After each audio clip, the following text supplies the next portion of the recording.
نبی کریم رؤوف الرحیم صلی اللہ علیہ وآلہ وسلم کا ارشاد گرامی ہے، عن ابی ہریرہ قال قال رسول اللہ صلی اللہ علیہ وآلہ وسلم لولا ان اشق علی امتی لامرتهم بتاخیر العشاء وبالسواک عند کل صلاۃ، متفق علیہ۔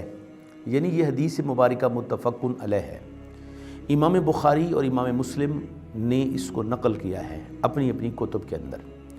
نبی کریم علیہ السلام نے اس حدیث مبارکہ میں ارشاد فرمایا کہ اگر مجھے اپنی امت کے مشقت میں پڑنے کا خوف نہ ہوتا تو میں ہر امتی کو حکم دیتا کہ وہ ہر وضو کے ساتھ اس کو مسواک کرنے کا حکم دیتا اور عشاء کو تاخیر سے پڑھنے کا حکم دیتا۔ حضور کی یہ حدیث مبارکہ مسواک کی اہمیت کو اجاگر کر رہی ہے کہ مسواک یہ وہ عمل ہے جو نبی کریم علیہ السلام کا پسندیدہ ترین عمل ہے۔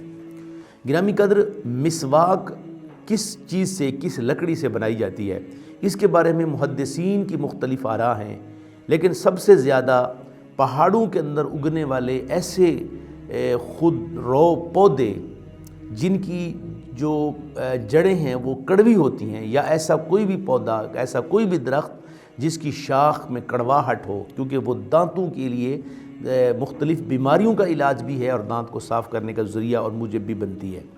نبی کریم علیہ السلام پوری زندگی آپ نے مسواک کو انتہائی لازمی قرار دیا۔ کیوں؟ کہ مسواک کے ساتھ دانتوں کی صفائی جو ہے یہ ضروری ہے، اور یہ اس کے ساتھ انتہائی سستا ترین عمل ہے۔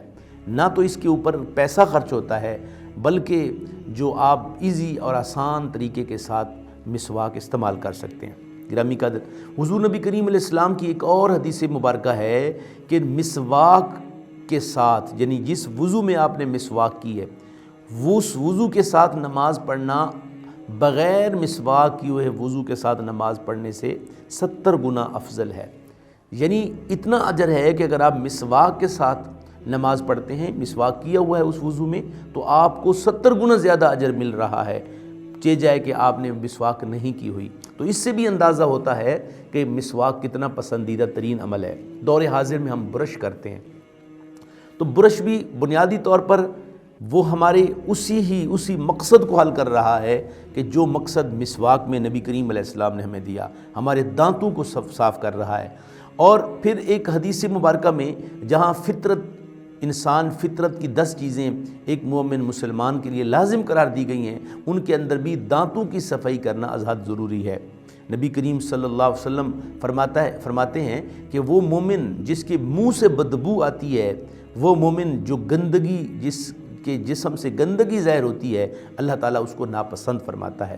عموماً دیکھنے میں آتا ہے کہ نوجوان حضرات یا بزرگ حضرات جو دین فطرت پر ہیں، ان کے دانت پیلے ہو چکے ہوتے ہیں، ان کے دانتوں سے بدبو آ رہی ہوتی ہے، اور اکثر لوگوں کے ساتھ بیٹھیں تو ان کے منہ سے بدبو آتی ہے، تو وہ اتنی بھی کوشش نہیں کرتے۔ یہ آسان ہے اور نبی کریم علیہ السلام کے پسندیدہ ترین اعمال میں سے ہے۔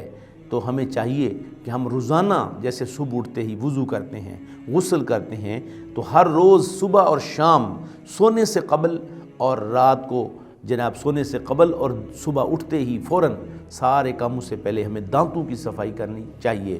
آئیے اس خوبصورت عمل پر عمل پیرا ہوں اور نبی کریم علیہ السلام کی تعلیمات کے ذریعے ہم اللہ کا قرب حاصل کریں۔ اللہ تعالیٰ مجھے اور آپ سب کو عمل کرنے کی توفیق عطا فرمائے۔